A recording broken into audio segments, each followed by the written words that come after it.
말씀 보시겠습니다. 하나님 말씀은 로마서 말씀, 로마서 12장 3절로 13절입니다.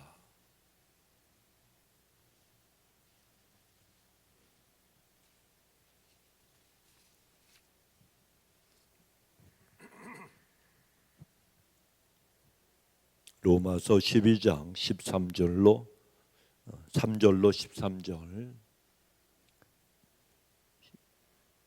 신약성경 256페이지. 교독합니다. 내게 주신 은혜로 말미암아 너희 중 각 사람에게 말하노니 마땅히 생각할 그 이상의 생각을 품지 말고 오직 하나님께서 각 사람에게 나눠주신 믿음의 분량대로 지혜롭게 생각하라.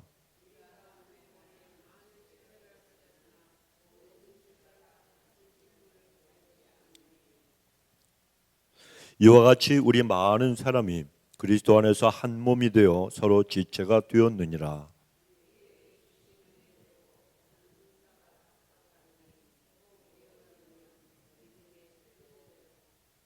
혹 섬기는 일이면 섬기는 일로, 혹 가르치는 자면 가르치는 일로.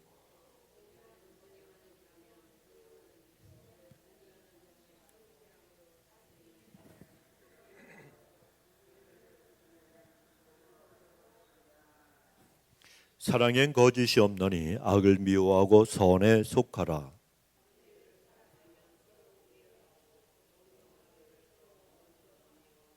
부지런하여 게을르지 말고 열심을 품고 주를 섬기라.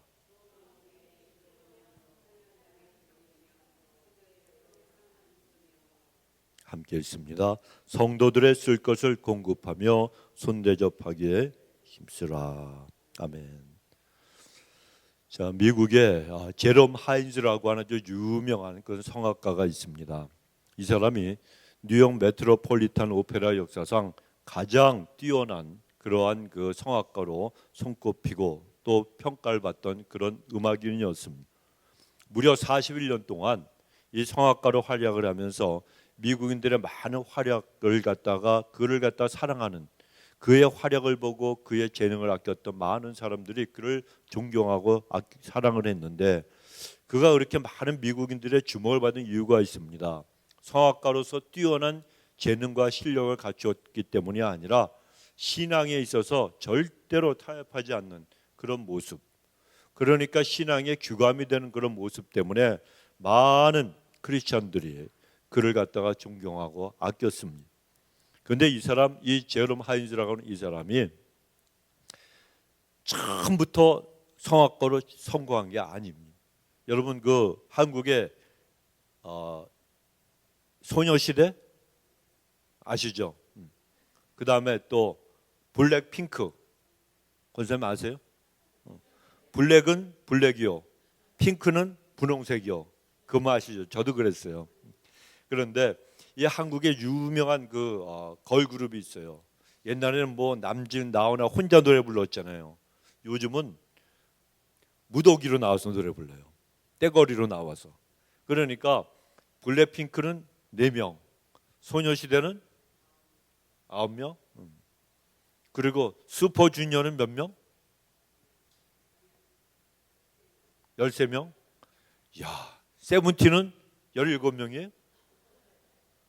하여튼 그런 남자 여자들이 그냥 때로 모여갖고 노래를 불러요. 그런데 외국 애들이 그 많은 애들 이름을 다 알아. 제가 설명드리는 권사님. 그런데 이 사람들이 언제부터 연습을 하느냐? 중학교 때부터. 어떤 애들은 국민학교 때부터 그 회사에 가지고 뽑혀가지고 연습을 하는 거예요. 막 춤을 추는 거, 그 다음에 또 이 영어, 일본어, 중국어 언어 공부까지 시켜요. 얼마나 피눈물 나는, 그러니까 학교 공부보다도 그런 걸 더 많이 시키는 거예요. 그러니까 학교만 끝나면 가가지고 매일 노래 부르고 언어 공부하고 춤추고, 그 다음에 또 요즘은 인성교육까지 시킨대. 하늘천 따지 뭐 가마솥에 누룽지 막 이런 애들을 갖다가 겸손하게 만들고, 원래 성품이 겸손하지 않더라도 너희들이 방송에서 조금 말 한번 잘못하면 끝나는 거야. 한국은 그렇잖아요. 그러니까 너희들이 장차 인기가 올라가고 돈도 많이 벌었을 때 교만한 모습 보이지 말고 계속해서 그 인기를 유지하고 끝까지 가려고 그러면 겸손하라. 그러니까 어렸을 때부터 그걸 주입을 시키는 거예요. 어떻게 보면 로봇 같아요. 근데 그 중에서 그렇게 몇 년을 갖다가 열심히 공부하고 열심히 노력하고 노래 부르고 노래 부르는 법, 아니면 또 춤추는 법, 또 예능 프로그램에 가서 말하는 법, 이걸 다 가르치는데 그 중에서 뽑혀서 인기를 얻는 애들은 극히 드물다는 거예요. 전부 다 성공하는 게 아니에요. 그러니까 어린 아이들이 그냥 그렇게 부모를 갖다 곁을 떠나가지고, 어떤 애들은 부산 애들이 서울에 오고 대구 애들이, 광주 애들이 뽑혀가지고 와서 그 어린 나이에 부모 떠나서 기숙사 같은 데서 그렇게 생활하는 거예요. 얼마나 여러분 불쌍합니까?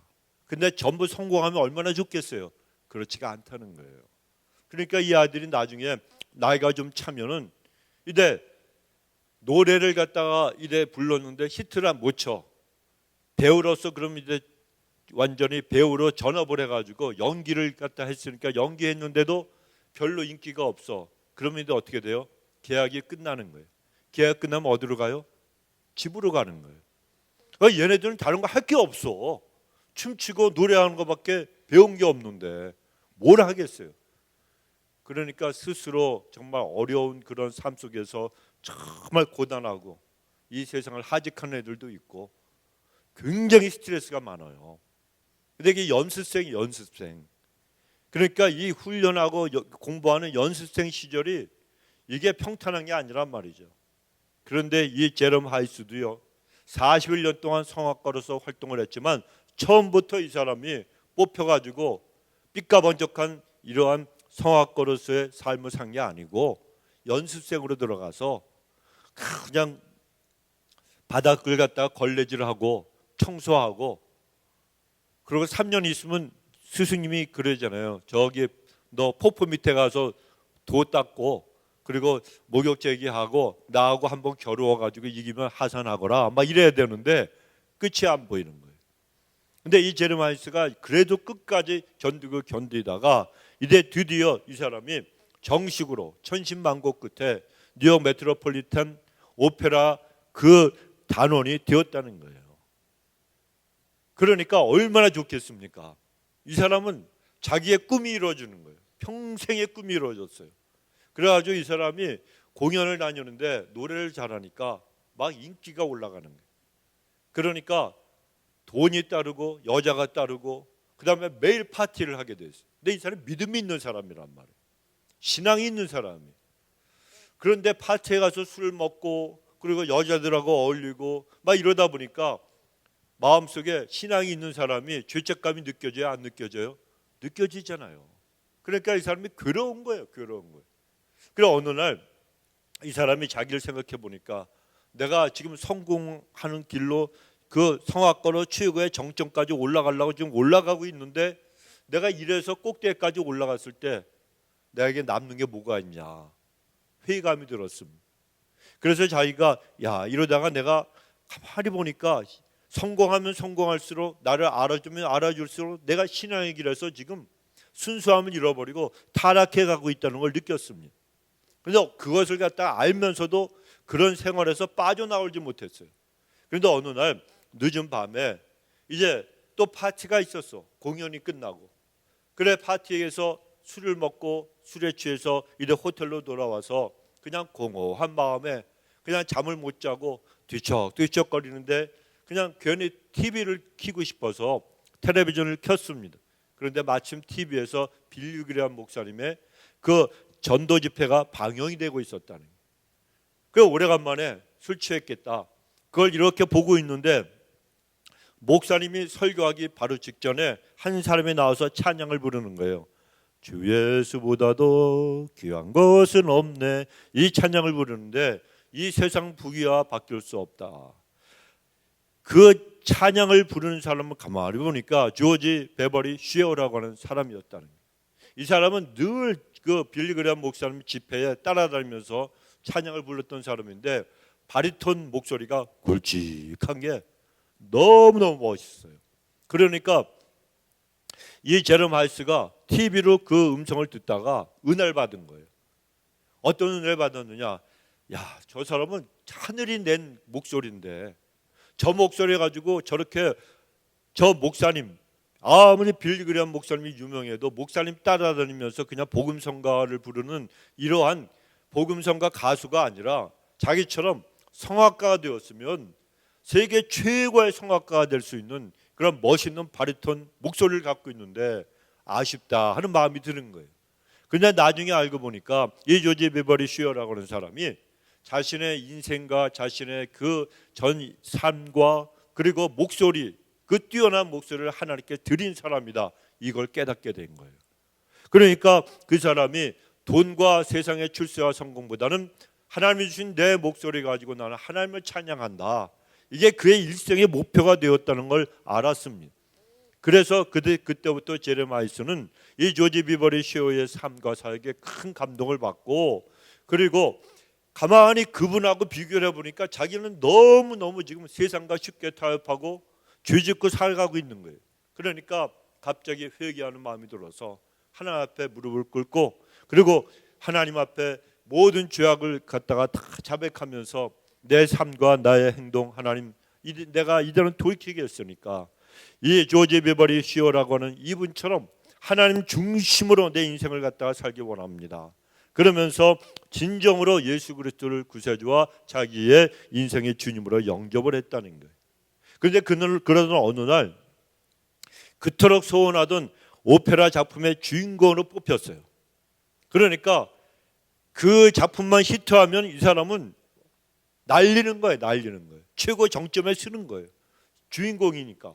그런데 이 사람이 계약서에 딱 서명을 했어요. 그러니까 이 사람이 느끼기를, 야, 내가 하나님 앞에 내 인생 드린다고, 내 목소리 드린다고, 조지 비버리 슈어처럼 하나님 나도 내 목소리 하나님께 드린다 그랬으니까 하나님이 날 뽑아가지고 오페라 작품의 주인공으로 세우셨구나, 내가 축복받았구나, 엄청 좋아했어요. 그런데 계약서에 이제 서명을 하고 연습을 시작하는데 시나리오를 갖다 보니까 거기에 춤이 나오는데, 서곡에 이 오페라 자기가 춤을 춰야 되는데 거의 나체로 춤을 추는 거예요, 이 남자가. 그러니까 얼마나 민망하고 얼마나 정말 하나님 앞에 죄송스럽겠습니까? 그래서 감독에게 항의를 한 거예요. 아니, 원작에는 이런 대목이 없는데 왜 이런 걸 집어넣느냐 그랬더니 그 감독이 현대인들에게 어필하기 위해서는 이런 방법이 필요하다고. 그래서 가사를 또 살펴봤더니 저질스러운 욕설이 가사 속에 또 들어가 있는 거예요. 그래서 자기는 크리스찬이고 내 목소리를 하나님 앞에 드리기로 했으니까 나는 이런 노래는 부를 수 없다 그랬더니, 그래? 그럼 집에 가. 그냥 당장 그 자리에서 해고당했습니다. 그러니까 시킨 대로 하지 않으니까 위약금을 갖다 지불하고, 그리고 그가 오페라 가수직에서 해임이 되고 말았다는 거예요. 그러니까 하나님이 주신 축복인 줄 알았는데 이게 그냥 날아가 버렸어요. 자기가 그냥 했으면 되는데. 그러니까 나는 하나님이 원하시지 않는 건 안 하겠다, 이 신앙의 고집 때문에 그가 그 자리에서 해임이 되었습니다. 그런데 신앙의 결단을 가지고 타협하지 않고 그 자리에서 그냥 해임이 됐던 그를 하나님이 축복하셔서 얼마 있지 않아서 하나님은 그를 갖다가 더 좋은 그러한 자리에 올려주시고 세계 최고의 오페라 가수 자리에까지 하나님께서 세워주셨다는 거예요. 그래서 미국인들이 여러분 그를 갖다가 세계에서 가장 존경하는 그런 성악가로다가 내세우고 그를 갖다가 사랑하는 거예요. 그런데 그가 이런 간증을 했어요. 그날 내가 오페라 극장에서 내가 그 작품을 안 하겠다고 해임당하고 사표를 던지고 나와서 바로 조지 비버리 슈어가 불렀던 주 예수보다도 귀한 것은 없네, 이 찬양을 부르면서 집으로 돌아오는 바로 그 저녁이 내 인생에서 가장 기쁘고 행복했던 날입니다. 여러분, 이런 모습이 정말 하나님의 은혜로 살아가는 그런 인생을 살아가는 진정한 크리스찬의 모습이 아닌가라고 이렇게 생각을 합니다. 여러분, 본문의 3절을 보면 내게 주신 은혜로 말미암아, 내게 주신 은혜로 말미암아, 사도 바울이 고백을 함. 이 고백은 하나님이 자기에게 은혜를 주셨고 자기는 그 은혜 가운데서 계속해서 머물고 있다는 그런 뜻입니다. 여러분, 하나님은 이 바울 사도에게뿐만이 아니라 저에게도 여러분에게도 은혜를 이미 다 베풀어 주셨어요. 신앙생활은 하나님의 은혜로 하는 거예요. 내 힘 갖고 하는 게 아니에요. 하나님의 은혜로 하는 거예요. 여러분, 하나님은 우리를 구원하시고 신앙생활을 기쁘게 할 수 있도록 은혜를 베풀어 주셨다는 거예요. 그렇다면 하나님의 은혜를 받은 사람은 과연 어떻게 신앙생활을 해야 되느냐? 이것을 오늘 본문이 우리에게 가르쳐주고 있습니다. 첫째는 지혜롭게 생각을 하라는 거예요. 지혜롭게. The Last Lecture라고 하는 마지막 강의라고 하는 유명한 책이 있어요.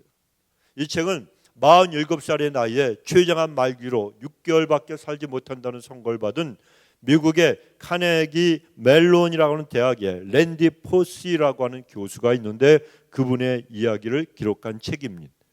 이 책은 많은 사람들에게 감동을 주었습니다.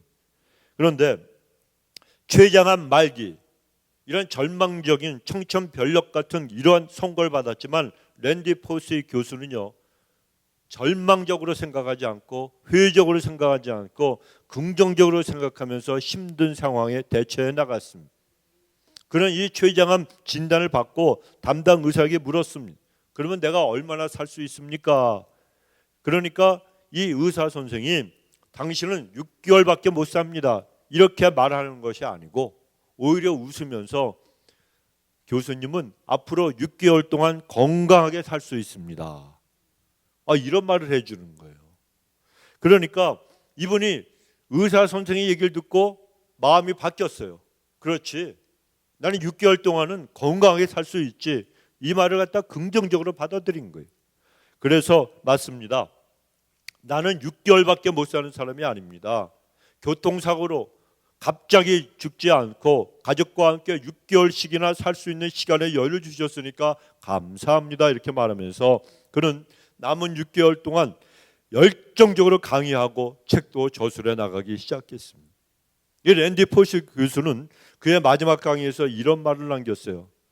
여러분, 항상 남을 돕는 것을 생각하고 행동하십시오. 항상 감사하며 살아야 되고 불평하는 대신에 더 많이 노력하십시오. 여러분, 이런 모습은 인생을 가장 지혜로운 생각을 가지고 아름답게 마감하는 하나님의 사람의 감동적인 모습이라고 생각이 됩니다. 오늘 본문의 3절에 보면 내게 주신 은혜로 말미암아 너희 중 각 사람에게 말하노니 마땅히 생각할 그 이상의 생각을 품지 말고 오직 하나님께서 각 사람에게 나눠주신 믿음의 분량대로 지혜롭게 생각하라, 이렇게 말씀하시잖아요. 여기에 지혜롭게, 이 단어의 원문의 뜻은 똑똑한 생각, 똑똑한 정신을 가지라는 거예요. 똑똑한 정신. 그리고 믿음의 분량이라는 말씀이 나오는데 여기에 믿음의 분량이라고 하는 것은 어떤 믿음의 분량이 가득 차야 우리가 구원받는다, 이런 뜻이 아니고 하나님을 위해서 일하는 믿음을 갖다가 가리키는 거예요. 그러니까 하나님께서 우리에게 주신 것이 무엇이든 간에 절대로 불평하지 말고 은사든지 무엇이든지 겸손하게 감사함으로 받아들여서 그것을 가지고 헌신하라, 이렇게 말씀하시는 거예요. 그런데도 오늘날 많은 사람들이, 저도 그렇지만 불평하고 불만의 말을 우리가 얼마나 자주 터뜨립니까? 여러분, 우리 자신을 왜 그런가 하면 너무 지나치게 높이 평가하기 때문에 그런 거예요.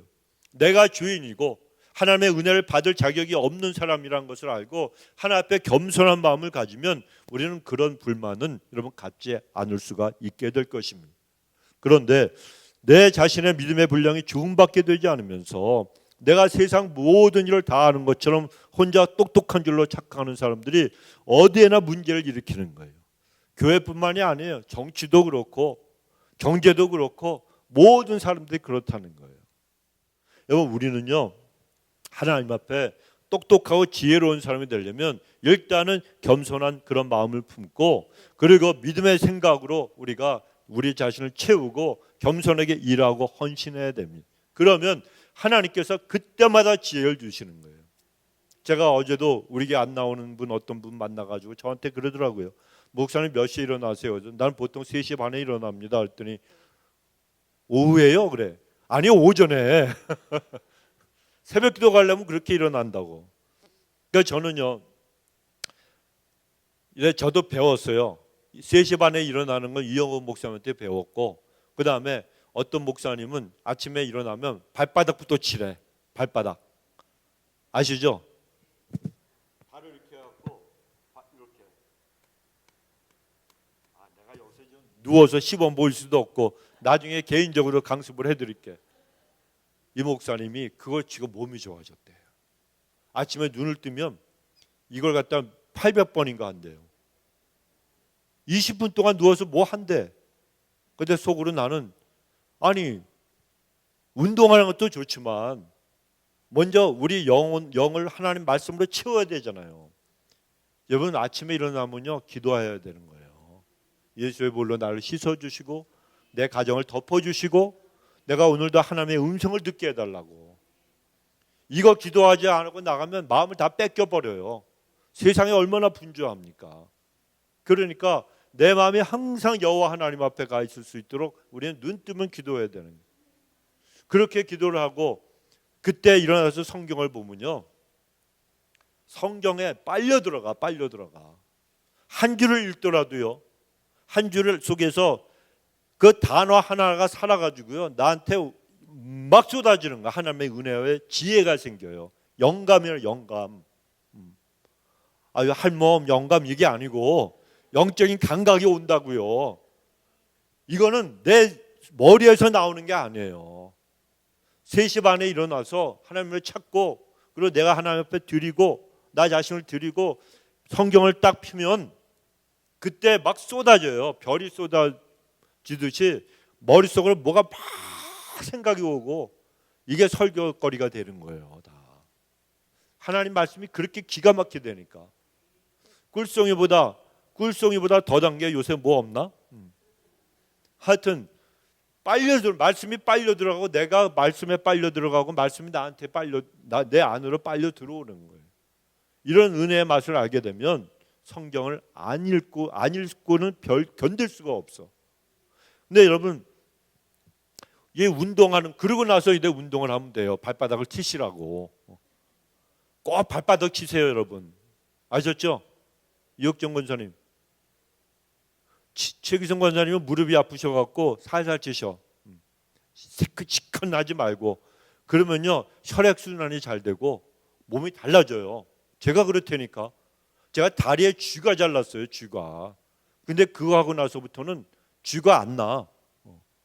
쥐가 안 나요. 왜냐하면 혈액순환이 너무 잘 되는 것 같더라고. 근데 제가 아는 그 목사님은 그걸 갖다 하루 종일 해. 책상에 앉아서도 하고 의자에 앉는 거지. 의자에 앉아서도 하고 잠자기 전에도 하고요. 그래서 이제 내가 속으로 밥만 먹고 그것만 하보다 내가 그랬어요. 혈색도 좋아졌더라고요. 근데 여러분 우리는 하나님의 나라를 위해서 쓰임받아야 되잖아요. 지혜롭게 모든 걸 해야 되는 거예요. 그래서 우리가 하나님 앞에 지혜를 가지려면 겸손하게 말씀 앞에 내 마음을 열고 그리고 내가 겸손하게 주님의 그 은혜를 받고 지혜로운 그런 삶을 살아가면 하나님이 계속해서 나이가 들어도 아니면 내 몸이 쇠약해져도 하나님께서 우리를 사용하시는 은혜 가운데서 우리를 축복해 주실 줄로 믿습니다. 두 번째, 하나님이 주신 은혜를 우리가 받았으니까 우리는 주신 은사를 가지고 은사대로 충성을 해야 된다는 거예요. 헬렌 고긴이라고 하는 미국의 명망 있는 그런 기독교 교육학 여자 교수가 있었어요. 이 사람은 외모도 뛰어날 뿐만 아니라 성품도 굉장히 좋은 사람이었는데 한 가지 흠이 있었어요. 목소리가 여잔데 너무 허스키야. 혹시 문주란 아세요? 김경수 관님 문주란 아세요? 우리 아버지가 되게 좋아했던 가수거든. 이민자보다 조금 어리고 그 문주란 씨보다도 2배는 목소리가 더 허스키야. 그러니까 얼굴도 이쁘게 생긴 사람, 성품도 좋은데 가만히 있으면 괜찮은데 목소리 들으면 사람들이 다 쳐다보는 거야. 저 사람 왜 저러지? 그런데 왜 이 사람이 이러한 그 외모와 어울리지 않는 목소리를 갖게 되었는가 하면 젊은 시절에 이 사람이요 오페라 가수였어요. 이 사람도 가수였는데 어느 날 목이 붓기 시작하더니 소리가 나오질 않게 되는 거예요. 그래서 목소리가 가버린 거예요. 그때 이분이 깨달은 것이 내 목소리가 내 것이 아니구나. 이걸 깨달았다는 거예요. 그로 인해서 이 헬렌 교수가 창조주 하나님 앞에 더욱더 겸손해져서 나에게 재능과 은사를 주신 분이 하나님이었는데 내가 이 사실을 몰랐구나. 그래서 그가 깊이 깨닫고 회개했습니다.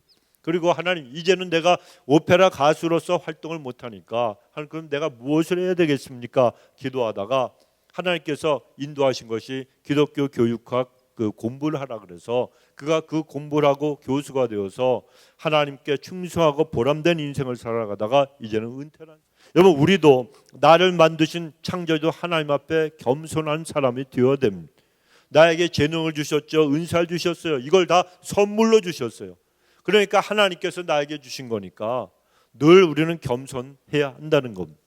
그리고 하나님이 나에게 주신 그 은사대로 하나님 나라와 주의 몸된 교회를 위해서 충성을 다하는 그런 하나님의 백성이 반드시 되어야 되는 거예요. 본문의 6절을 보십시오. 6절을 보면 우리에게 주신 은혜대로 받은 은사가 각각 다르니 예언이면 믿음의 분수대로 이렇게 말씀합니다. 여기에서 각기 다르다, 각각 다르다, 여러 가지 다르다는 그런 뜻입니다. 우리가 하나님께로부터 은혜를 받았는데 그 은혜로 받은 은사는 사람마다 다 다르다는 거예요.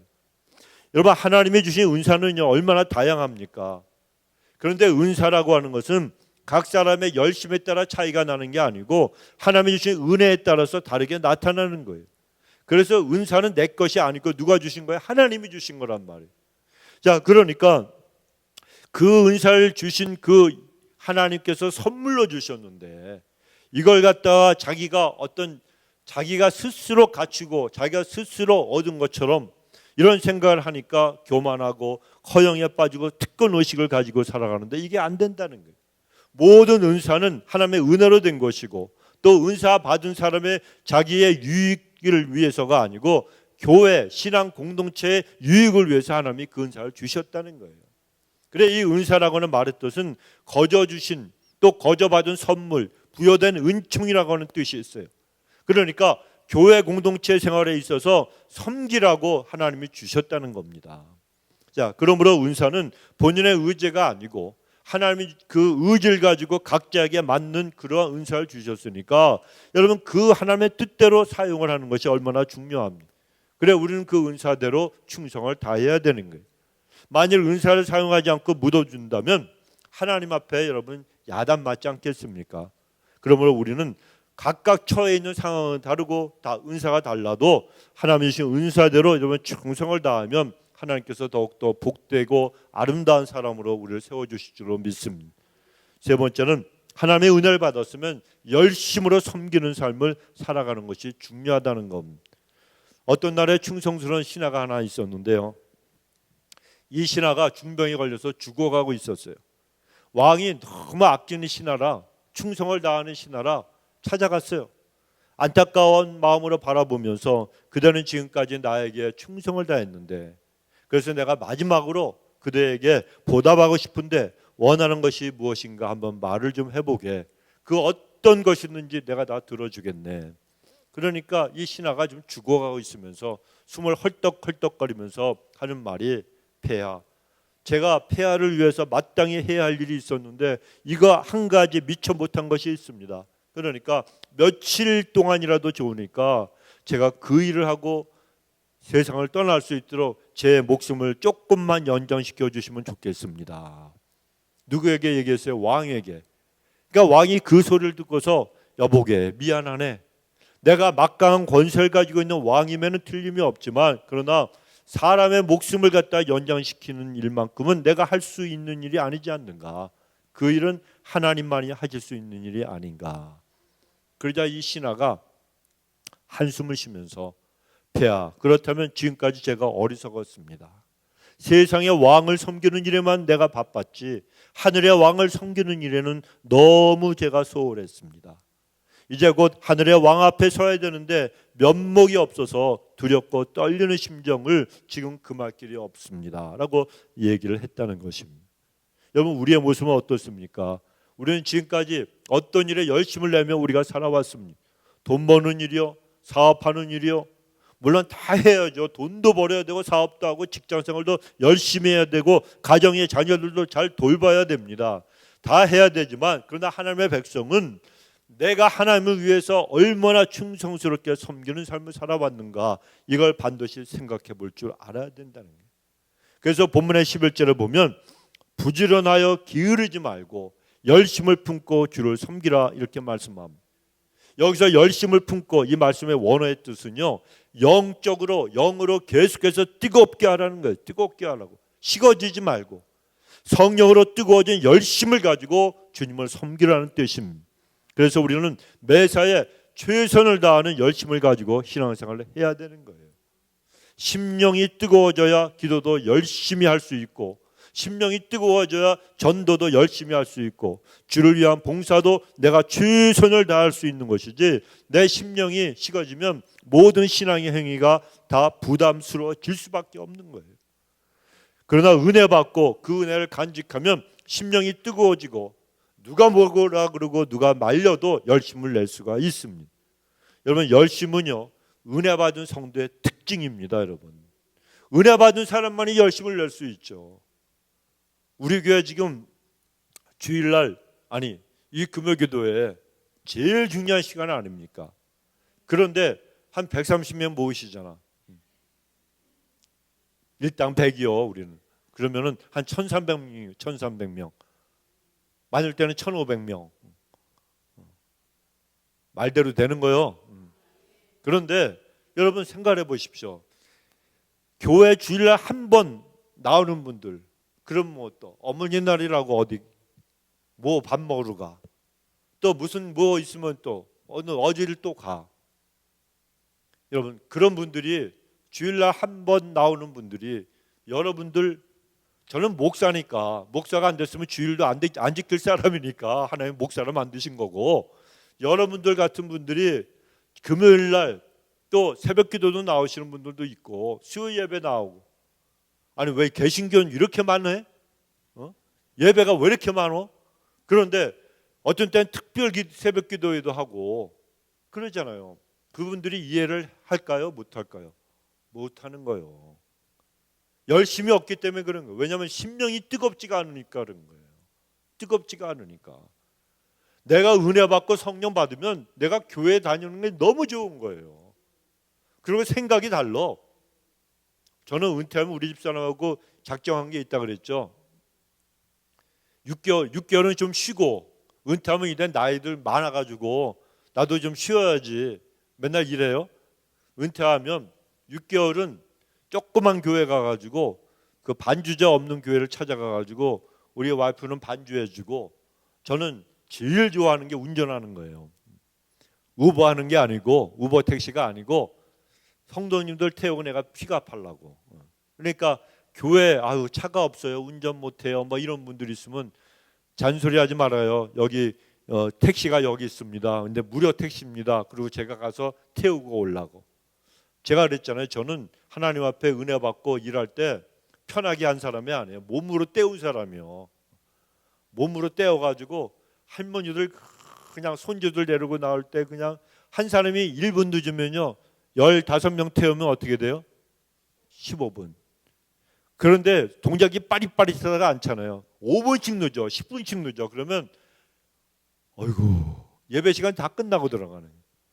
그런데 저는 정말 그 뜨거운 그 저기 하와이의 그 에어컨도 없는 그 깡통밴인데 의자가 앞에 2개 있잖아요. 운전석이 있고 조수석이 있어. 뒤에 또 의자가 있어야 되는데 2칸이 의자가 없어. 맨 뒤에만 있어. 그러니까 브레이크 밟으면 뒤에 있다가 확 앞으로 뛰어나올 수밖에 없어. 그 권사님들은요 타면요 전부 앉아 이렇게. 어떤 권사님은 앉아가지고 고스톱치기 딱 좋네 이러더라고. 진짜 그래요. 다 주저앉아. 땅바닥에 앉아.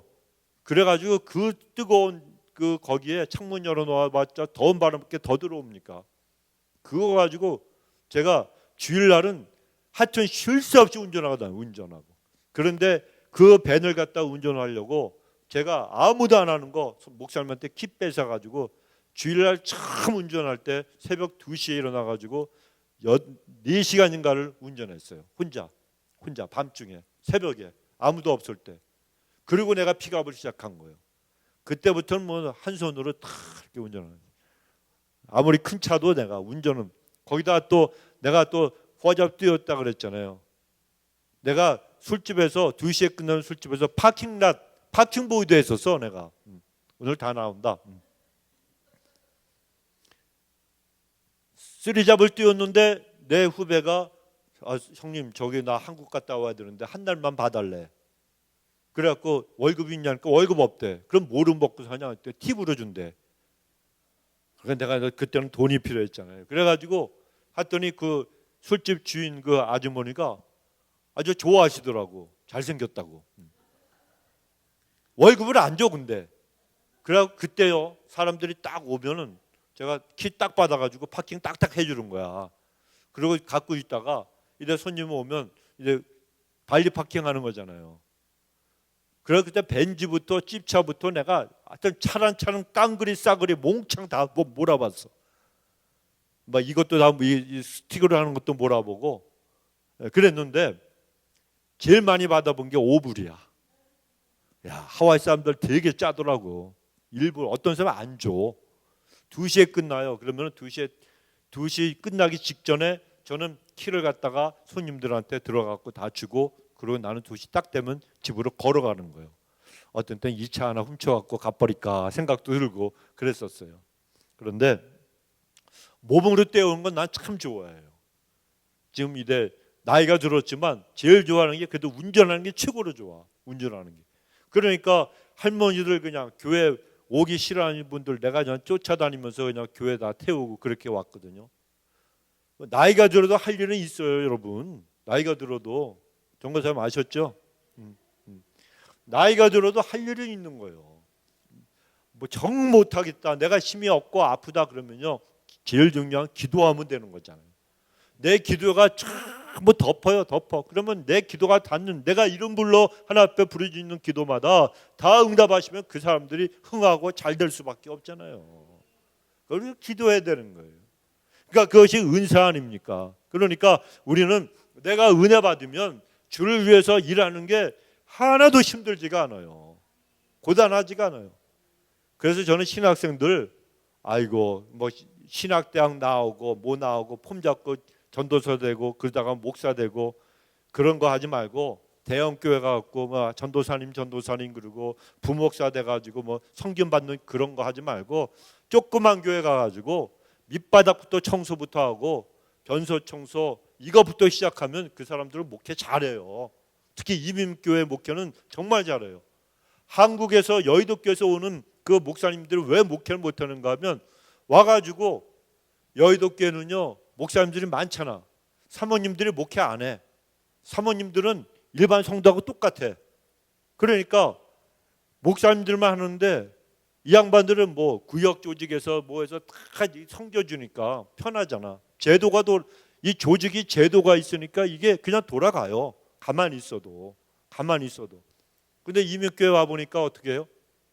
저절로 돌아가요? 몸으로 때워야지. 이걸 못하니까 지지고 볶고 문제가 생기고 그러다가 그냥 휙 가버리고 그러는 거예요. 그래서 저는 신학생들을 있으면 그냥 몸으로 때우는 것부터 시켜요. 청소부터. 산에 올라가갖고 옛날에 그 도 닦는 도사 밑에서 몇 년 나무 나무 패는 장작 패는 데 3년, 물 깃는 데 3년, 뭐 어쩌고 저쩌고 그런 거 있잖아요.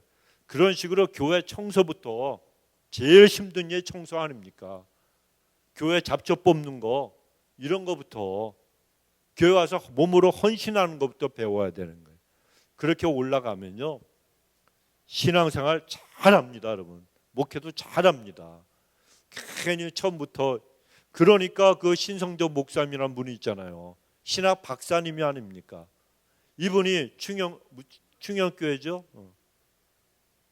이분이 신학교 교수도 하고 교회를 처음 맡은 게 대형 교회로 담임 목사로 들어간 거예요. 그래갖고 목회 잘하셨죠. 그런데 그분이 하나님이 난 너 모른다 그래. 난 너 모른다고.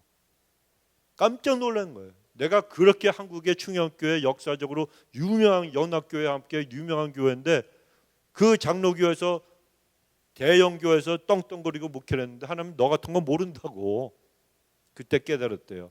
아, 나는 교회를 개척해 본 적도 없고 그리고 내가 혼자서만 잘난 척하고 그랬지 나는 목회라는 걸 내가 몰랐구나. 나는 설교만 했지 성도들과 1대1에 맨날 만나는 게 장로들밖에 없잖아요. 그러니까 내가 완전히 헛걸했구나. 그래갖고 이분이 인도 선교사로 떠난 거 아닙니까? 그래갖고 70이 넘어서 인도 선교사로 가갖고 있다가 고생고생하고 그러고 나서 철이 들어가지고 이분이 천국도 갔다 오신 분 아니에요. 그때 하나님이 난 너 모른다 그런 거 아니에요. 눈에 보이는 게 다가 아니란 말이에요, 여러분. 그러니까 우리는 하나님께서 나에게 은혜 주실 때 이 은혜를 뜨겁게 간직하고 그리고 끝까지 쓰임 받아야 되는 거예요. 제일 정해 몸으로 때우라는 거예요. 신학생들 다 와가지고 따불지 말고 뭐 신학하고 뭐 목사라고 폼 잡지 말고 몸으로 때워라. 나는 우리 교회 미국 집사님들이 저 되게 좋아하잖아요. 잘 모르시나? 옛날부터 그랬어요. 미국 집사님들은 한국 남자 집사님들은 오늘 있는 사람만 얘기하지. 강 집사님하고 남 집사님은 나 좋아하고 나머지들은 별로 안 좋아해. 근데 오늘도 아까 전화를 했어요. 우리 그 누구죠? 키 전도사님하고 내 얘기를 좀 나누다 보니까 이분이 또 I love you 그러네 또. 아 눈물 나게 해서 미투 그러면 너무 짧아갖고 I love you too 그랬지 또. 근데 이분들이 왜 절 좋아하는가? 그라지 세일 할 때 제일 먼저 나온다고. 여태까지는 그라지 세일 하면은 다른 목사님들은 밥 먹을 때 나와서 기도해주고 집으로 간대. 물론 다 그런 건 아닐 텐데. 근데 저는 제일 일찍 나와서 이분들이 본 거예요. 그러니까 저 양반은 조금 다르다. 그래가지고 그때부터 우리 교회 나오신 미국 집사님들도 계세요. 몸으로 때우는 거예요. 남 집사님 아셨죠? 몸으로 때우는 거예요. 주의 일은. 그러니까 하나님 앞에서 우리는 굳은 일부터 할 줄 알아야 우리는 절대 교만해지지 않고 겸손의 자리에서 끝까지 갈 수 있는 거예요. 이러려면 우리가 은혜 받고 이 은혜를 갖다 불을 떼워가지고 내 심령이 뜨거워져야 되는 거예요. 여러분 생각해 보세요. 제가 은퇴했어요. 은퇴했는데 나이가 많이 들었어요. 그런데 걱정하지 마세요. 내가 다 보내고 은퇴할 거니까 걱정하지 마셔. 그런데 은퇴해서 제가 모자 하나 뒤집어 쓰고 그때 뭐 수염을 안 깎아도 뭐 괜찮잖아요. 그죠? 그러니까 설교할 것도 아니니까. 그래가지고 차를 타고서 그냥 큰 밴이나 아니면 뭐 미니밴이나 뭘 타고서 픽업 다니고 얼마나 좋아요, 여러분. 보는 사람들이 은혜가 되지 않겠어요? 저 양반이 누구요? 우리 교회 새로운 집사요. 그러던 말든 간에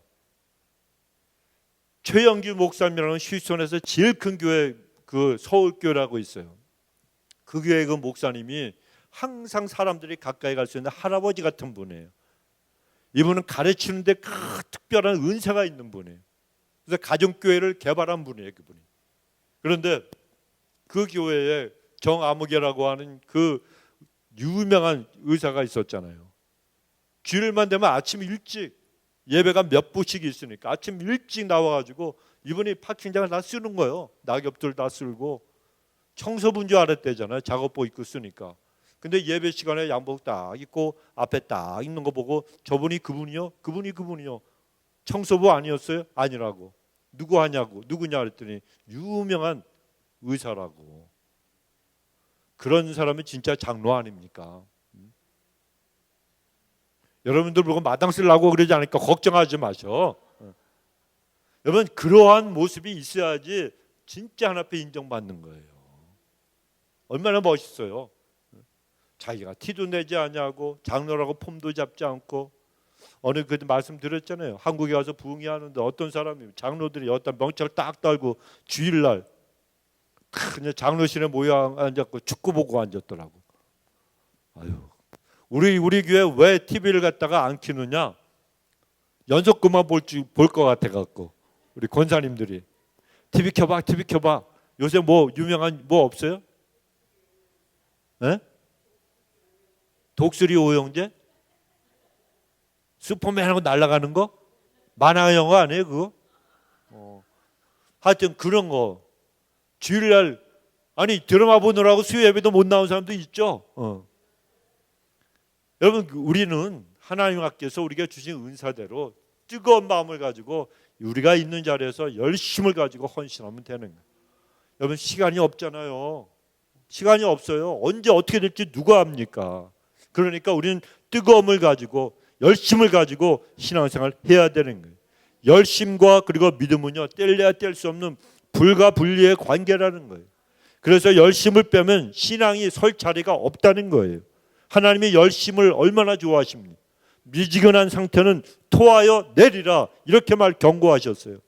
하지만 열심도 성령으로 인한 열심이 아닌 인간적인 열심은 금방 식어지기 마련입니다. 그러나 성령님으로 뜨거워진 열심은 결코 식어지지가 않아요. 미국의 스탠퍼드 다니던 학생이 옛날에 아르바이트를 구하려고 이래 일거리를 찾다가 광고를 보고 찾아갔어요. 내가 열심히 일할 테니까 절 좀 써주십시오. 그랬더니 담당 직원이 그 옛날이니까 타자를 칠 줄 아냐? 칠 줄 알면 내가 채용하겠다. 그랬더니 그 학생이 4일만 여유를 달라고 사정을 했어요. 그러니까 직원이 그래 그럼 4일 후에 와라. 4일 후에 그 학생이 왔습니다. 그래 이 직원이 물었어요. 4일 달라 그랬는데 4일 동안 뭘 했느냐고 물으니까 타자기를 빌려가지고 타자 연습만 죽도록 했다는 거예요. 잠도 안 자고 타자 연습만. 그러니까 이 사람이 얼마나 열심히 있습니까? 하도 어이가 없으니까 이 직원이 가만히 보다가 그 열정에 감탄을 해가지고 채용을 했다는 거예요. 그 학생이 누군가 하면 훗날 미국 31대 대통령이 된 사람인데 허버트 클락 후보라고 하는 대통령이에요. 여러분 라스베가스 저는 가보지 않았지만 그 라스베가스 옆에 후보댐이라고 있죠. 제가 라스베가스 2번 지나가 봤는데 후보댐은 못 가봤어요. 혹시 가보신 분 있어요? 혼자만 가보셨네. 집사님. 라스베가스도 안 가봤죠? 거기는 안 가봤다 그러는 거 그때는. 그런데 그 후보댐을 갖다가 그분의 이름을 따서 지었다는 겁니다. 그러니까 그 대통령은 학창 시절부터 주어진 기회가 오면 이걸 잘 붙잡고 살린 사람이었다는 거예요. 여러분 우리 신앙생활도 마찬가지입니다. 하나님이 우리에게 이미 여러 가지 은혜를 베풀어 주셨어요. 그 은혜로 인해서 우리가 기회를 잡고 하나님 앞에 쓰임받는 인생이 되어야 된다는 거예요. 우리는 이미 예수님의 구속의 은혜로 구원받고 주의 몸된 교회의 지체가 된 그런 사람들입니다. 그런 우리들에게 하나님은 각 사람에게 맞는 각자에게 은혜와 은사를 주셨습니다. 그러면 오늘 말씀대로 믿음의 분량대로 지혜롭게 생각하시고 하나님이 주신 그 은사대로 충성하시고 열심을 품고 하나님 나라와 주의 몸된 길을 위해서 여러분 잘 섬기시는 복된 분들 다 되시길 주의 이름으로 축원합니다. 우리 기도합시다. 하나님 아버지 고맙습니다. 오늘도 하나님 앞에 아버지의 귀한 말씀 받습니다. 하나님께서 우리를 은혜를 주셨으니 그 은혜를 받은 사람답게 하나님의 백성으로 살아가라고 지혜롭게 생각하고 은사대로 충성하고 열심을 품고 섬기라고 말씀하시니 하나님 은총과 은혜 가운데 저들이 곁으로 아버지 저희들이 흔들리거나 아버지 빠져나가는 자들이 아니라 하나님 저들이 언제나 올바른 목적을 향해 목표를 향해 달려나가는 믿음의 승리자들이 될 수 있도록 하나님의 우리를 축복하여 주옵소서. 감사드리옵고 예수님의 이름으로 기도드리옵나이다. 아멘.